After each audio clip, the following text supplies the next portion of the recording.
जी, मैं विजय कुमार दीक्षित, मेरे भाई अजय कुमार दीक्षित कोविड संक्रमित हुए।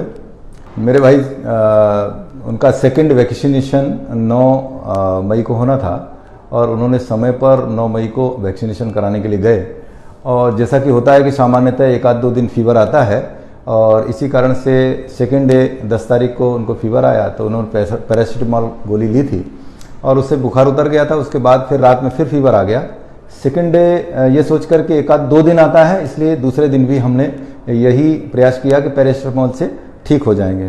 किंतु तीसरे दिन 11 तारीख को जब फीवर नहीं उतरा तो आनंद फानंद में फिर मैंने उनका कोविड चेक कराया तो वो पॉजिटिव निकले तो हम लोग शॉक्ड थे कि वैक्सीनेशन के बाद भी ये कैसे हो गया। और इसी के साथ फिर जो नियरेस्ट डॉक्टर वीके गोविल थे उनको दिखाया तो उन्होंने कहा कि कोई बात नहीं है, कई बार ऐसा होता है कि पॉजिटिव आ जाता है, तो इसके लिए 5 दिन की मेडिसिन देंगे और उसके बाद ये ठीक हो जाएंगे। हरारत रहती है कुछ मामले में, तो कोई दिक्कत नहीं है, नाइस गोली आप ले लीजिएगा। तो मैंने नाइस गोली भी दी, लेकिन तब तक ये चौथा या 5वां दिन हो गया था।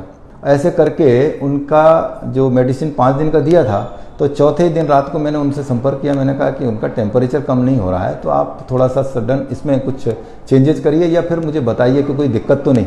तो उन्होंने कहा अब तो ऐसा करना पड़ेगा कि आपको सीटी स्कैन कराना पड़ेगा। इसका मतलब ये है कि कहीं ना कहीं इन्फेक्शन है। शॉकिंग रिपोर्ट थी, उसमें लगभग 60% उनका लंग्स संक्रमित था और डी डाइमर भी बढ़ा हुआ था और सीआरपी भी लगभग 370 के आसपास था। तो मैंने उसी समय हमारे जो वरिष्ठ नवनीत जी शर्मा हैं उनसे मैंने संपर्क किया। मैंने कहा भाई साहब क्या करें, कुछ समझ नहीं आ रहा। तो उन्होंने कहा कोई चिंता करने की बात नहीं, आप लिंक हॉस्पिटल में जाइए। डॉक्टर राजेंद्र सिंह घोरैया भी ऐसी स्थिति आ गई थी तो वो लिंक हॉस्पिटल में गए थे और ठीक होके आए और मुझे भी लगा, पूरी उम्मीद है कि वो ठीक होकर आएंगे। मैं आनंद फानन में सीधे फिर आरोग्य धाम से उनको लिंक हॉस्पिटल लेके आया और लिंक हॉस्पिटल में उनको एडमिट किया। तो उन्होंने कहा नहीं, जो भी ट्रीटमेंट अच्छा होगा बेस्ट वो करेंगे अपन। और मुझे लगता है कि उन्होंने फिर रेमडेसिविर भी इंजेक्शन दिया और उनका जो मॉनिटरिंग अच्छे से की। तो नेक्स्ट डे जो है उनकी ऑक्सीजन लेवल तो चूँकि 93-94 ही रहा, लेकिन उनकी तबीयत में सुधार आने लगा कि नाइट को उनको प्राइवेट वार्ड में शिफ्ट कर दिया।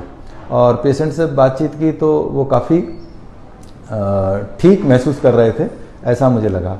और इसी बीच में चूँकि डॉक्टर आशीष मांदिल वो काउंसलिंग के लिए 3 बजे बुलाते थे, तो हम लोग 3 बजे उनसे बातचीत करते थे। तो उन्होंने भी कहा कि पेशेंट में इम्प्रूवमेंट अच्छा है और धीरे धीरे ही ये लंग्स का इन्फेक्शन है और जो सीआरपी सब धीरे धीरे कम होगा, क्योंकि अच्छा रिस्पॉन्स आ रहा है।